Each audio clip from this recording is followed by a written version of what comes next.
Hi viewers, today we'll be starting a new chapter that is osmosis and asymptotic.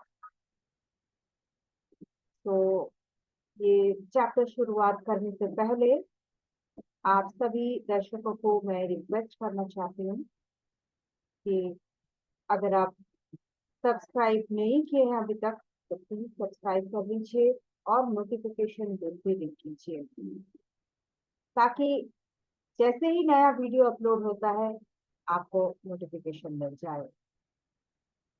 और अगर आपको video पसंद आ रही है तो प्लीज एक लाइक प्रेस कीजिए और मेडिटेशन करना मत भूलिएगा।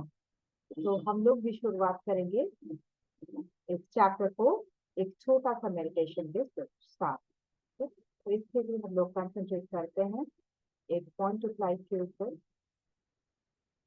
जो कि हमारा सोर्स ऑफ एनर्जी है, जो लाइट हमारे सारे शरीर को प्रकाशित कर रही है। सारे शरीर में जैसे एनर्जी फ्लो हो रही है, दिमाग में कोई टेंशन नहीं, कोई वरी नहीं, कोई भारीपन नहीं, एकदम खाली हो गया पूरा दिमाग, एकदम हल्का पन और खालीपन हल्कापन में जो भी हम पढ़ेंगे, जो भी नया सीखेंगे, सब इसमें बहुत अच्छी तरह से स्टोर हो जाएगा। और इस स्टोर किए हुए नॉलेज को हम अच्छी तरह अपने पेपर्स में लिख पाएंगे और इसके चलते हमें एप्रिसिएशन भी मिलेगा, मार्क्स भी अच्छी आएगी और हमारे नॉलेज भी पूर्ण हो जाएगी। शुक्रगुजार है उस सोच एनर्जी का जिसने हमें इतनी ताकत दी है, इतनी शक्ति दी है और हमारे हर कदम पे साथ दे रहा है। इसके साथ ही हम लोग मेडिटेशन है और शुरुआत करते हैं हमारी डिस्कशन। तो जैसे हमने चैप्टर को बताया था कि ऑस्मोसिस और एसेंस ऑफ स्टार्च है। तो ये जो प्रोसेस एक दोनों ही एक प्रोसेस है। तो इस प्रोसेस को जानने से पहले ये कहाँ पे होता है पहले जानना जरूरी है। ये जनरली होता है, ये जो हम लोग पढ़ रहे हैं ये चैप्टर हमारे प्लांट के बारे में है। और ये प्लांट के इस प्रोसेस को जानने से पहले हमारे प्लांट सेल के फिजियोलॉजी को जानना जरूरी होता है, जिसके अंदर ये ऑस्मोसिस, एसिम्प्टोसिस, ट्रांसपिरेशन, फोटोसिंथेसिस, रेस्पिरेशन, ये सारे प्रोसेसेस आती है। ये जो प्रोसेस हम लोग देख रहे हैं ऑस्मोसिस और एसिम्प्टोसिस, ये एक एब्जॉर्प्शन प्रोसेस है। प्लांट में किस तरह एब्जॉर्ब होता है, हम लोग जानते हैं प्लांट्स में रूट्स होता है सॉइल के अंदर, जिससे हम लोग जानते हैं कि एक प्लांट सॉइल से रूट से अपना वाटर और सॉल्ट, मिनरल सॉल्ट एब्जॉर्ब करता है। तो वो एब्जॉर्प्शन प्रोसेस किस किस तरह से होता है इसके बारे में भी हम लोग इस चैप्टर में पढ़ेंगे। तो modes of absorption in plants में हम लोग पढ़ेंगे imbibition, diffusion, osmosis, active transport. Osmosis के बारे में डिटेल में भी पढ़ेंगे। उसके अलावा हम लोग और कुछ पढ़ेंगे इसमें चैप्टर में। टर्जिडिटी है, टर्बो प्रेशर है, प्लाज्मोलाइसिस है, डी प्लाज्मोलाइसिस है, और ट्रांसपोर्ट। तो ये सारा है हमारा इस चैप्टर में, और इसके साथ है ट्रांसपोर्टेशन इन प्लांट। प्लांट तो हम लोग जानते हैं कि एब्जॉर्ब करता है, लेकिन इसके साथ साथ ये एब्जॉर्प्शन के बाद भी ये प्लांट जो खाना बनाता है, हम लोग जानते हैं फोटोसिंथेसिस के माध्यम से ये खाना बनाता है, और वाटर और ये फूड जो बनाता है वो सारा किस तरह से ट्रांसपोर्ट करता है अपने सारे ब्रांचेस में, सारे पार्ट्स में। तो ये सब हम लोग इस चैप्टर में पढ़ेंगे। तो पहले आते हैं हम लोग physiology of the plant cell. ठीक है, ये क्या है? ये फिजियोलॉजी है, एक ब्रांच ऑफ साइंस है जिसको डील किया जाता है with the functions of living organisms and the mechanisms regulating these functions and the interaction of the organism with the external environment. तो फिजियोलॉजी है लिविंग ऑर्गेनिजम्स का फंक्शन के बारे में पढ़ा जाता है जिस ब्रांच में, और उसके मैकेनिज्म जो इस फंक्शन को रेगुलेट करता है, interaction of the organism with the external environment. जो एक्सटर्नल एनवायरनमेंट है, बाहर का जो एनवायरनमेंट है, उसके साथ ये ऑर्गेनिज्म कैसे इंटरेक्ट करता है। एक तो लिविंग ऑर्गेनिज्म का फंक्शन, फिर कोई मैकेनिज्म है जो इस फंक्शन को रेगुलेट करता है, और ये ऑर्गेनिज्म कैसे एक्सटर्नल एनवायरनमेंट के साथ इंटरेक्शन करता है। ये सारा ये फिजियोलॉजी में आता है। Physiology, particular physiology, plant cell particular physiology.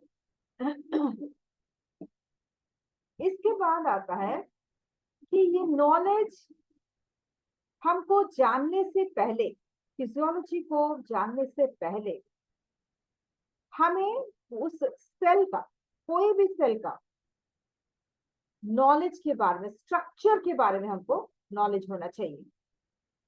okay? जैसे साइटोलॉजी, एनाटॉमी, हिस्टोलॉजी, कोई भी सेल का इसके बारे में पता लगना चाहिए, फिर हम लोग समझेंगे इसका फिजियोलॉजी। तो एक एक्सपेरिमेंटल साइंस है फिजियोलॉजी, एक एक्सपेरिमेंटल साइंस है जिसका बेसिक मेथड है ऑब्जर्वेशन एंड एक्सपेरिमेंट। ठीक है, फिर आते हैं सेल का। सेल हम लोग जानते हैं structure and functional unit of all living organism. ये एक structure and functional unit of all organism, living organism है, और ये सारे वाइटल फंक्शंस कंट्रोल करता है। प्लांट सेल में प्लांट का सारा वाइटल फंक्शन इस फंक्शन ऑफ द सेल में आता है। वेरियस प्लांट फिजियोलॉजिकल प्रोसेस होता है, ये study of cell physiology. Cell physiology जो हम लोग स्टडी करेंगे तो उसमें प्लांट के फिजियोलॉजिकल जो प्रोसेस है जितना भी है सब इसमें आएगा, जैसे कि ऑस्मोसिस आएगा, एसेंट ऑफ सैप आएगा, ट्रांसपिरेशन आएगा, फोटोसिंथेसिस आएगा, रेस्पिरेशन आएगा। ठीक है, तो ऑस्मोसिस क्या है? The mechanism of absorption of water by the root. ठीक है, मोटा मोटा डेफिनेशन है ये, ज्यादा डिटेल में नहीं, डिटेल में हम लोग जाएंगे। तो द मैकेनिज्म ऑफ एब्जॉर्प्शन, कैसे वाटर को एब्जॉर्ब करता है रूट के माध्यम से, इसके बारे में ऑस्मोसिस बताता है। फिर accent of SAP, plant body में जो सैप है वो कैसे ऊपर तक जाता है, सारे हम लोग डिटेल्स में पढ़ेंगे। तो ये थोड़ा सा डेफिनेशन, थोड़ा सा मोटा मोटा डेफिनेशन इसमें दिया गया है। ठीक है, तो ट्रांसपिरेशन क्या है? The process of losing excessive water as water vapor from the plant body and its significance to the plant and environment.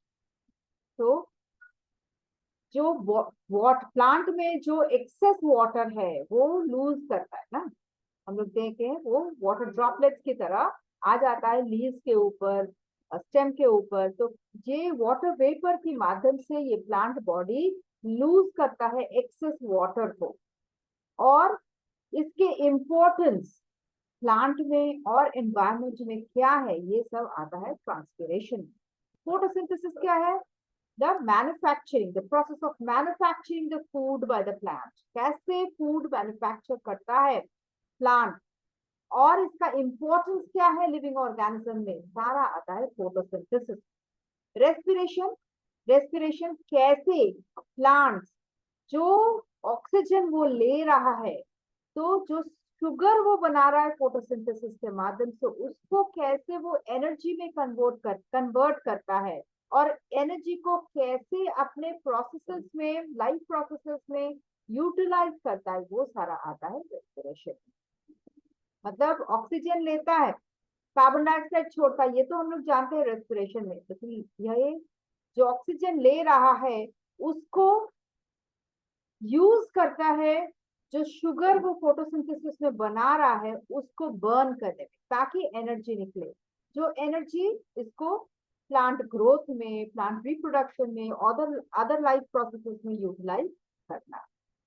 ठीक है, तो फर्स्ट आते हैं modes of absorption in plants, कैसे कैसे एब्जॉर्बिंग मोड्स है प्लांट में। तो एब्जॉर्बिंग ऑर्गन्स प्लांट में क्या क्या है, रूट्स और लीव्स, रूट्स और leaves, roots and leaves rather। तो रूट्स क्या करता है, वाटर एंड मिनरल्स सॉइल से एब्जॉर्ब करता है। लीव्स क्या करता है, ऑक्सीजन एब्जॉर्ब करता है, कार्बन डाइऑक्साइड को निकालता है एब्जॉर्प्शन में, रेस्पिरेशन में, और फोटोसिंथेसिस में कार्बन डाइऑक्साइड को एब्जॉर्ब करता है, वो ऑक्सीजन को निकालता है। तो एब्जॉर्प्शन दोनों का ही होता है, ऑक्सीजन का भी होता है, कार्बन डाइऑक्साइड का भी होता है फ्रॉम द एटमॉस्फेयर। तो वाटर प्लांट को क्यों चाहिए, वाटर प्लांट को क्यों चाहिए,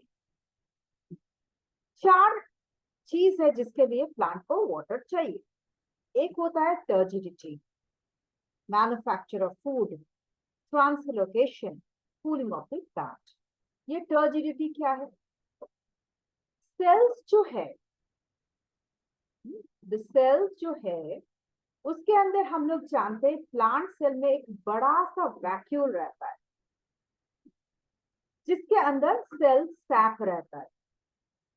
ठीक है, वो क्या होता है, जब प्लांट बॉडी वाटर एब्सॉर्ब करता है तो वो सेल सैप के तरफ, सेल सैप में वो पानी जाता है और उससे सेल को रिजिडिटी मिलती है, कड़क हो जाता है, सख्त हो जाता है प्लांट, प्लांट सेल।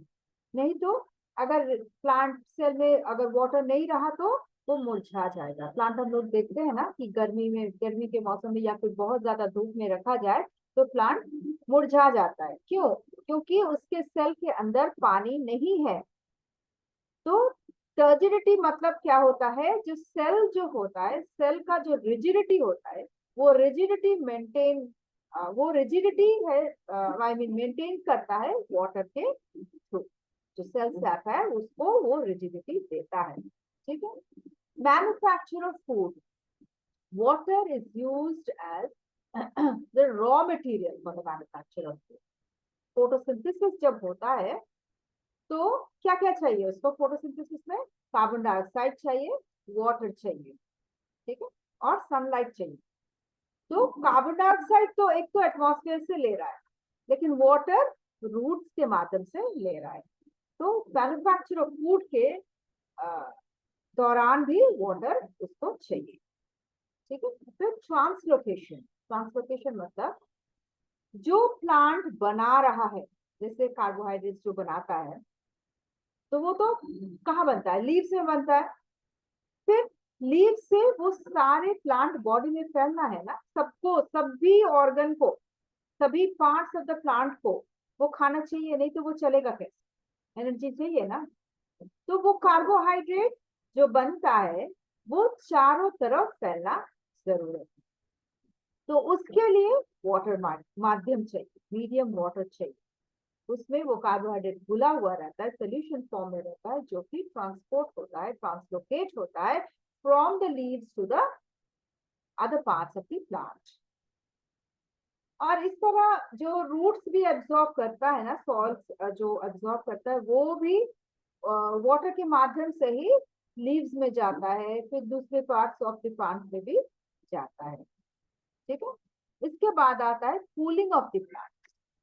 वाटर क्यों चाहिए ज्यादा? क्योंकि एक्सेस जो वाटर होगा वो अगर इवेपोरेट करता है तो वो प्लांट को कूलिंग इफेक्ट देता है। ठीक है, किसके थ्रू? ट्रांसपीरेशन के थ्रू। फिर role of the root in absorption. हम लोग जानते हैं रूट से वाटर एब्जॉर्प्शन होता है। तो रूट का फंक्शन क्या है? रूट का फंक्शन सिर्फ वाटर एब्जॉर्प्शन नहीं, मिनरल सॉल्ट एब्जॉर्प्शन नहीं, रूट का और दो फंक्शन भी है। वो क्या है? Fixing the plant to the soil. Soil में वो फिक्स कर देता है, प्लांट को फिक्स करता है। दूसरा है कंडक्टिंग, सॉरी, दूसरा है absorbing water and minerals from the soil. वो तो एक फंक्शन है ना, जो वाटर और मिनरल सॉल्ट को एब्जॉर्ब करता है सॉइल से। और तीसरा है conducting the absorb substances through its tissues to the upper part of the plant. मतलब रूट्स के थ्रू तो घुसा घुसा वो सारा वाटर और मिनरल सॉल्ट, लेकिन वो एब्जॉर्प्शन के बाद, वो घुसने के बाद अपर पार्ट्स ऑफ द प्लांट में कैसे जाएगा? वो रूट के माध्यम से ही जाएगा ना। पहले तो रूट है, एकदम जो सॉइल के पार्ट जो है, जो रूट का पार्ट है, उसी से पहले एब्जॉर्प्शन हुआ। फिर जो रूट के और सारे पार्ट्स है, जब तक वो स्टेम तक नहीं जाता तब तक रूट ही खींचेगा ना उसको, रूट के पार्ट ही वो उसको खींचेगा ना, जब तक स्टेम तक नहीं जाएगा। फिर स्टेम के बाद जाएगा तो फिर स्टेम ले लेता है उसका पार्ट, उसका फंक्शन हो जाता है स्टार्ट। फिर आता है, हम लोग तो जान गए कि एब्सॉर्ब करता है सब्सटेंसेस को। फिर ऐसा क्या पार्ट्स है रूट्स में जो कि वो हेल्प करता है ये एब्सॉर्प्शन में? पहला है its branches nature providing branching nature provides a large surface area। क्या होता है, इसका जो रूट्स का जो फैला हुआ ब्रांचेस है ना, तो उसमें सरफेस एरिया ज्यादा बढ़ जाता है ताकि ज्यादा एब्जॉर्प्शन हो, ज्यादा वाटर, ज्यादा मिनरल सॉल्ट एब्जॉर्प्शन हो। ठीक है, it is covered by large number of unicellular root hairs through which substances enter the root. तो रूट सिर्फ नहीं है, रूट के साथ रूट के जो एकदम टर्मिनल एंड है, वहां पे क्या होता है, रूट हेयर्स निकलता है, जिससे भी और सरफेस एरिया बढ़ जाता है और उससे वो सब्सटेंसेस यूनिसेलुलर है ना, तो ज्यादा मतलब इजी होता है रूट हेयर्स को एब्सॉर्प्शन। यहाँ पे ऑस्मोसिस होता है, ये आएंगे ऑस्मोसिस एक्चुअली है क्या। The thin, freely permeable cell wall of the root hairs allows free movement of the minerals in and out of the cell by diffusion process। तो हम लोग जानते हैं कि सेल वॉल जो है वो फ्रीली परमेबल होता है, लेकिन सेल सेल मेम्ब्रेन जो है, सेल मेम्ब्रेन क्या है, सेमी परमेबल होता है, लेकिन सेल वॉल जो है वो फ्रीली परमेबल।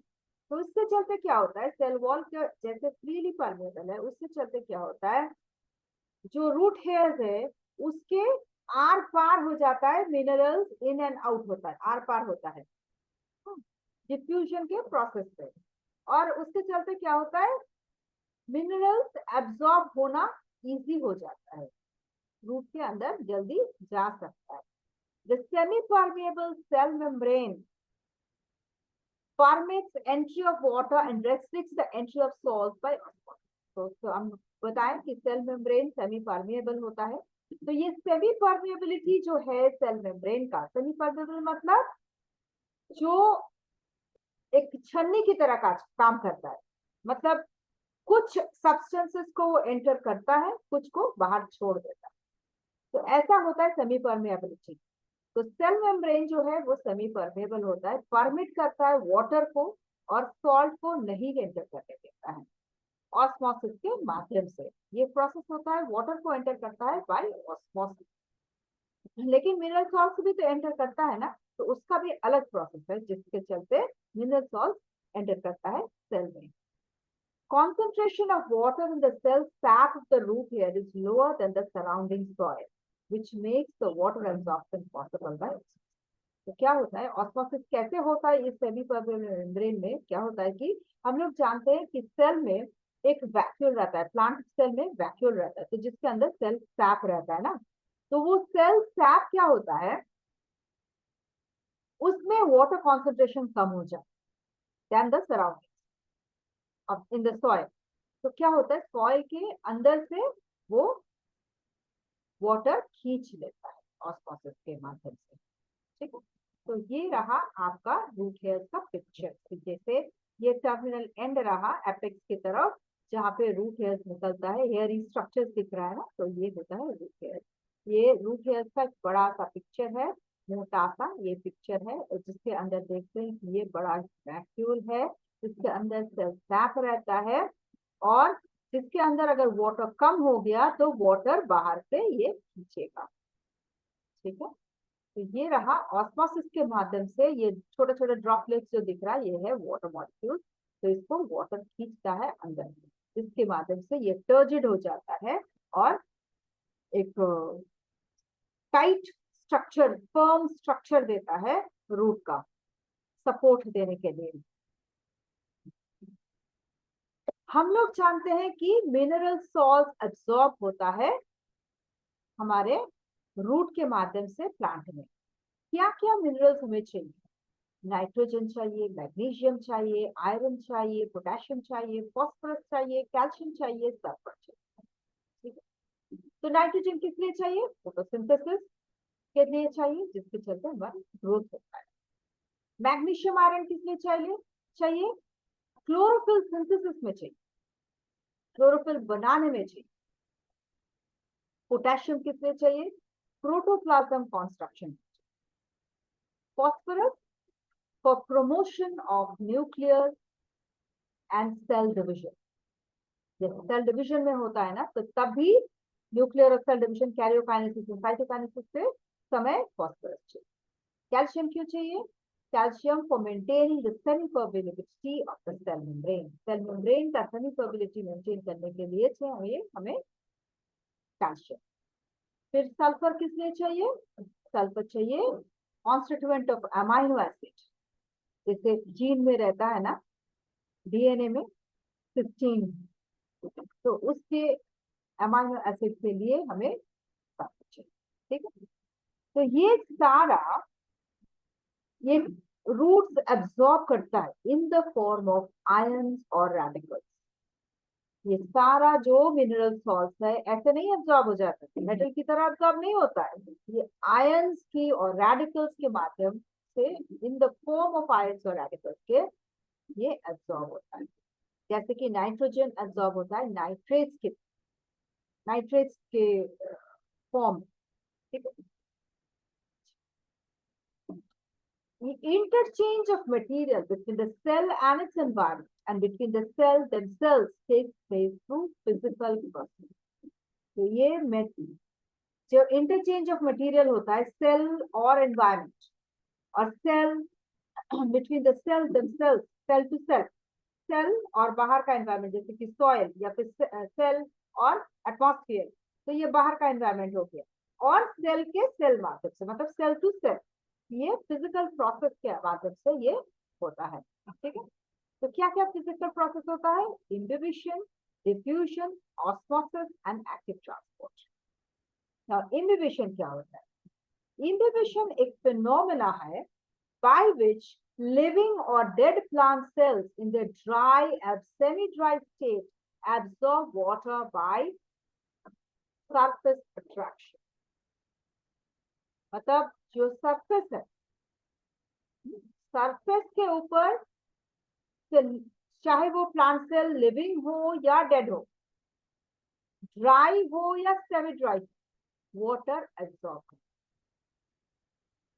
ठीक है, in this way, in this system, जैसे हम लोग देखते हैं ना कि बारिश का मौसम होता है ना, तो घर का दरवाजा खिड़की सब जो वुड का बना हुआ है वो फूल जाता है, क्योंकि वो एब्सॉर्ब करता है, सरफेस पे जो वाटर वेपर है वो एब्सॉर्ब करता है, वो डेड है, लेकिन फिर भी वो एब्सॉर्ब करता है वाटर वेपर को, उसी तरह उसी को हम लोग इम्बिबिशन करते हैं।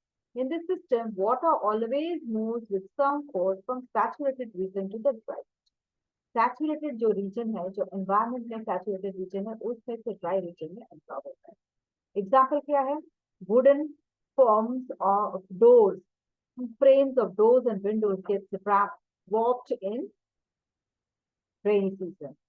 फिर ड्राई सीड्स अगर रख दिया गया बीकर में तो वो क्या हो जाता है? फूल जाता है ना, हम लोग देखें तो सीड कोट कभी कभी बर्स्ट आउट भी हो जाता है।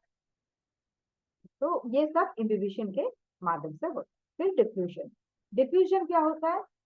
फिर जब कोई भी मीडियम, चाहे वो गैस हो, चाहे वो सॉलिड हो, चाहे वो लिक्विड हो, डायरेक्ट कांटेक्ट में है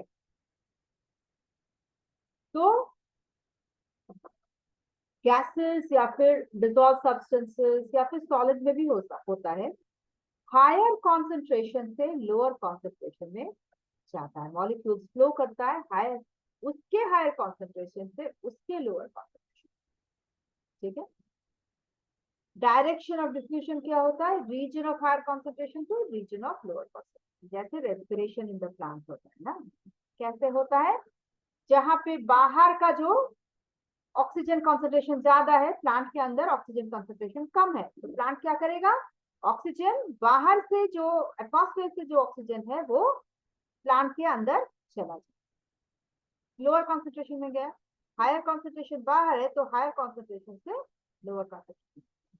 प्लांट के अंदर कार्बन डाइऑक्साइड ज्यादा है तो ज्यादा कार्बन डाइऑक्साइड से एनवायरमेंट का कॉन्सेंट्रेशन, कार्बन डाइऑक्साइड कॉन्सेंट्रेशन ज्यादा है, तो बाहर के अंदर का हायर कॉन्सेंट्रेशन से बाहर का हायर कॉन्सेंट्रेशन में कार्बन डाइऑक्साइड फ्लो करे। तो ये होता है रेस्पिरेशन इन प्लांट। ये डिफ्यूजन, रेट ऑफ डिफ्यूजन किसके ऊपर डिपेंड करता है? Size of the molecule, temperature of the substance, concentration of the substance. ठीक है। साइज ऑफ द मॉलिक्यूल्स अगर बड़ा है तो डिफ्यूजन करने में थोड़ा समय लगेगा, लेकिन अगर छोटा है तो जल्दी डिफ्यूज कर जाएगा। टेम्परेचर, ज्यादा टेम्परेचर है, हाई टेम्परेचर है तो ज्यादा जल्दी डिफ्यूज हो जाएगा। Concentration of the substance, higher concentration है, बहुत ज्यादा कॉन्सेंट्रेशन है तो वो जल्दी लोअर कॉन्सेंट्रेशन में चला जाएगा। ठीक है। जैसे दो सॉल्युबल सॉलिड्स है वाटर में, जैसे एक ग्लास ऑफ वाटर में एक चम्मच शुगर लिया गया है, एक चम्मच नमक लिया गया, दोनों ही वाटर में मिल जाएगा, लेकिन देखा जाएगा कि किसका रेट ज्यादा जल्दी हो रहा है। वो डिपेंड नहीं करता कि वो सॉलिड है, वो वो भी सॉलिड है, वो सब नहीं देखता है। हमको डिफ्यूज करना है वाटर में, ठीक है, वो देख लेता है।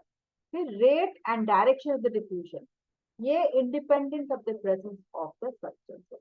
कोई भी सब्सटेंस रहे वो डिफ्यूज कर जाता है। इसका रेट और direction of diffusion presence of other substance को नहीं देखता। अदर सब्सटेंस है या नहीं है वो नहीं देखता। जैसे जैसे बताया ना एग्जाम्पल में कि सॉल्ट भी है, शुगर भी है, तो वो डिफ्यूज कर जाता है। वो सॉल्ट नहीं देखता है कि शुगर है, कि शुगर नहीं देखता है कि सॉल्ट है बोल के। वो अपना डिफ्यूजन जैसे वो उसका मॉलिक्यूल्स होगा, जैसे उसका टेम्परेचर होगा, जैसे कॉन्सेंट्रेशन होगा, वो ऐसे ही मिलता जाए, वो घुलता जाएगा वाटर। ठीक है। नेक्स्ट होता है ऑस्मोसिस। ऑस्मोसिस जैसे हम लोग जान गए ये भी डिफ्यूजन की तरह होता है, लेकिन इसमें सॉल्वेंट मॉलिक्यूल्स ओनली होता है, और वो हायर कॉन्सेंट्रेशन से भी लोअर कॉन्सेंट्रेशन आ गया, लेकिन इसके बीच में, हायर और लोअर कॉन्सेंट्रेशन के बीच में एक मेम्ब्रेन रहता है जो हम लोग बोलते हैं सेमी परमेबल है। ये छन्नी की तरह काम करता है, और ये सिर्फ सिर्फ सॉल्वेंट में ही होता है, लिक्विड में ही होता है, ये सॉलिड या गैस में नहीं होता। फिर आता है एक्टिव ट्रांसपोर्ट। इसमें क्या होता है? जो मिनरल सॉल्ट होता है ना, वो ऐसे एक्टिव ट्रांसपोर्ट के माध्यम से ये अंदर घुसता है रूट हेयर्स में। तो फिर कैसे घुसता है, एक्टिव ट्रांसपोर्ट है क्या? ये मॉलिक्यूल्स का मूवमेंट है जो कि लोअर कॉन्सेंट्रेशन से हायर कॉन्सेंट्रेशन,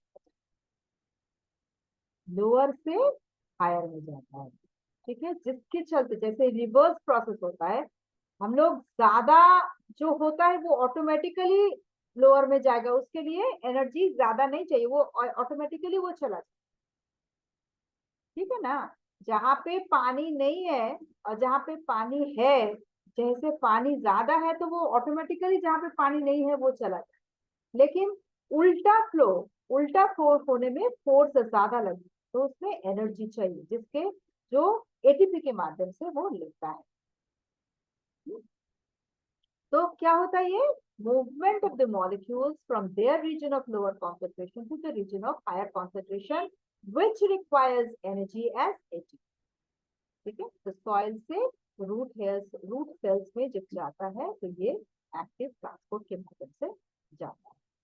ठीक है, इसके बाद आता है कि इम्बिबिशन ऑफ द प्लांट्स जो होता है उसका सिग्निफिकेंस क्या है।